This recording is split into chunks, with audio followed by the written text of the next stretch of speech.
지금부터 딱 10초만 집중해 보세요. 챗GPT를 아직도 검색창처럼 쓰고 있다면은 이번 업데이트의 절반도 못 쓰고 있는 겁니다. 오픈 AI가 내놓은 GPT-5Go의 핵심은 단순히 답변이 더 똑똑해졌다는 말이 아닙니다. 진짜 변화는 AI가 이를 잡고 끌고 가는 방식입니다. 예전에는 우리가 한 문장씩 물어보고 답을 복사하고 다시 고치고 또 물어봐야 했습니다. 그런데 이제는 목표를 주고 계획을 세우게 하고 자료를 정리하게 하고 이제 마지막 검토까지 맡기는 흐름이 더 중요해졌습니다. 오늘 영상은 초보자 기준으로만 보겠습니다. 어려운 벤치마크 이름은 최대한 줄이고 그래서 내일에 뭐가 달라지는지 오늘 바로 뭘 따라하면 되는지에 집중하겠습니다. 먼저 가장 큰 변화입니다. GPT 5.5는 긴 업무를 더 잘 붙잡습니다. 오픈 AI는 복잡한 실제, 업무, 온라인 조사, 데이터 분석, 문서 작성, 스프레드시트, 생성 같은 작업에서 개선을 강조했습니다. 이 말이 어려우면 이렇게 이해하면 됩니다. AI에게 질문 하나를 던지는 시대에서 작은 업무 하나를 맡기는 시대로 넘어가고 있습니다. 예를 들어 여행 계획을 물어본다고 해보겠습니다. 예전에는 맛집 추천해줘, 일정 짜줘, 예산 계산해줘를 따로 물었습니다. 이제는 이렇게 시키는 쪽이 더 좋습니다. 2박 3일 여행 계획을 세우고 예산표와 이동 동선까지 정리해줘. 업무에서도 똑같습니다. 회의록을 요약해줘요에서 끝내지 말고 회의록을 읽고 할 일을 담당자별로 나누고 다음 회의 안건까지 만들어줘라고 맡기는 겁니다. 여기서 첫 번째 꿀팁이 나옵니다. AI에게 바로 실행시키지 마세요. 먼저 계획을 보여달라고 하세요. 프롬프트는 이렇게 쓰면 됩니다. 이 일을 3단계로 나누고 먼저 계획만 보여줘. 내가 확인하면 그 다음 실행해.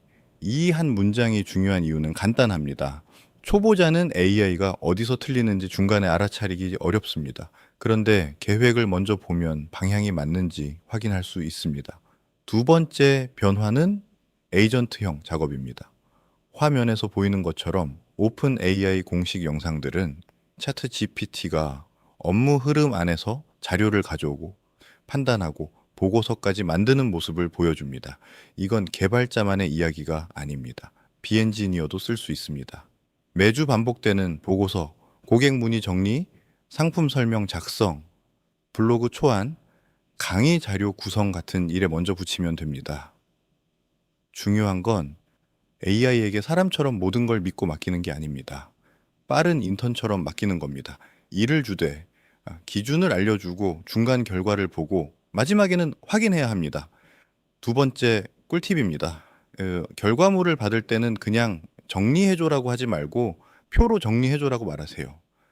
표는 초보자에게 아주 유리합니다. 왜냐하면 표로 나오면 빠진 부분이 보입니다. 장점, 단점, 비용, 추천 대상, 주의사항처럼 칸을 나누면 AI의 답변을 훨씬 쉽게 검토할 수 있습니다.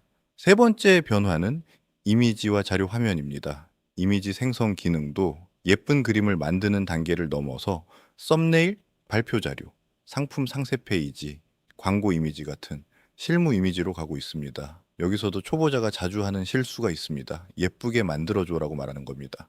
이렇게 말하면은 결과가 운에 맡겨집니다.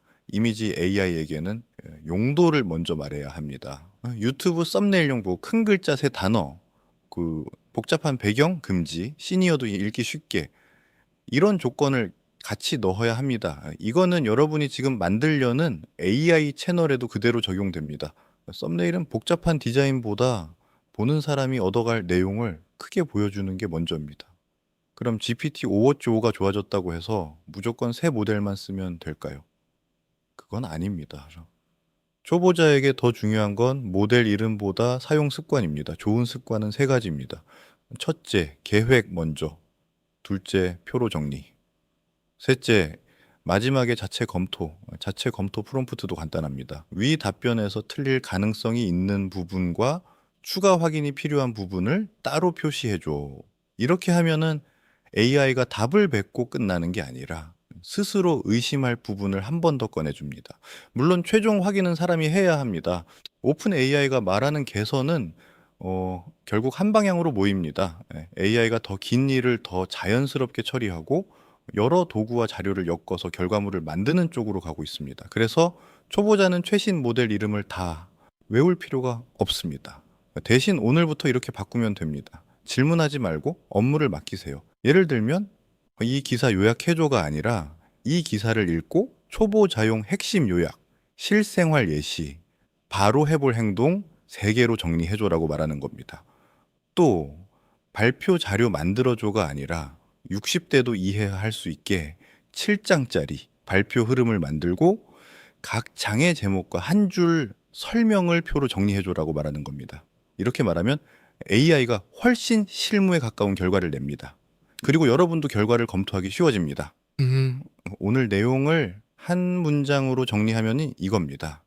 GPT 5.5는 질문에 답하는 도구보다 작은 일을 같이 처리하는 도구에 가까워졌습니다.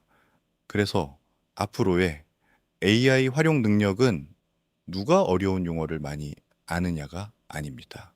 누가 일을 잘 나누고 기준을 잘 주고 결과를 잘 확인하느냐입니다. 마지막으로 오늘 바로 써먹을 문장 3개만 남기겠습니다. 첫째, 이 일을 3단계로 나누고 먼저 계획만 보여줘. 둘째, 결과를 표로 정리하고 빠진 항목을 표시해줘. 셋째, 틀릴 가능성이 있는 부분과 확인할 출처를 따로 알려줘. 이 3문장만 써도 AI를 검색창처럼 쓰는 단계에서 벗어날 수 있습니다. 여기서 실제 예시를 하나 더 들어보겠습니다. 만약 여러분이 가게를 운영한다면은 이번 주 이벤트 문구 만들어줘라고만 말하지 마세요. 우리 가게는 50대 손님이 많고 이번 주에는 재방문 쿠폰을 알리고 싶고 너무 젊은 말투는 피하고 싶다고 조건을 먼저 주세요. 그러면 AI는 단순한 광고 문구보다 훨씬 쓸만한 초안을 냅니다. 그리고 그 초안을 다시 3가지 버전으로 나눠달라고 하면 됩니다. 점잖은 버전, 조금 강한 버전, 문자 메시지용 짧은 버전. 이렇게요. 블로그를 쓰는 분도 같습니다. 글 써줘라고 하지 말고 독자는 AI 초보자이고 어려운 용어는 풀어주고 사례를 2개 넣고 마지막에 따라할 행동을 정리해줘라고 말해야 합니다. 유튜브를 만드는 분이라면 더 중요합니다. 대본 만들어줘라고 한 번에 맡기지 말고 먼저 첫 5초 후킹 3개, 첫 30초 구성, 본문 흐름, 쇼츠로 뽑을 구간을 따로 요청하세요. 이런 식으로 일을 나누면 AI가 더 잘합니다. 이유는 간단합니다. AI가 좋아졌다고 해도 우리가 원하는 기준을 모르면 평균적인 답을 내기 때문입니다. 그래서 앞으로 AI를 잘 쓰는 사람은 질문을 많이 하는 사람이 아닙니다. 상황을 잘 설명하고 기준을 잘 주고 결과물을 검토하기 쉬운 형태로 받는 사람입니다. 마지막으로 조심할 점도 있습니다. 새 모델이 더 좋아졌다는 말은 틀리지 않는다는 뜻이 아닙니다.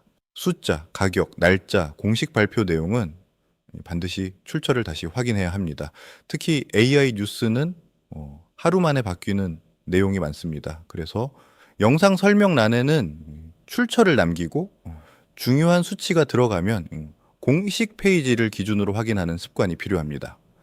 오늘 영상도 오픈 AI 공식 발표와 공식 유튜브 영상을 기준으로 만들었습니다. 다른 해설 영상은 흐름을 참고할 수는 있지만 화면과 문장을 그대로 가져오면 채널의 신뢰가 떨어질 수 있습니다. 결국 핵심은 하나입니다.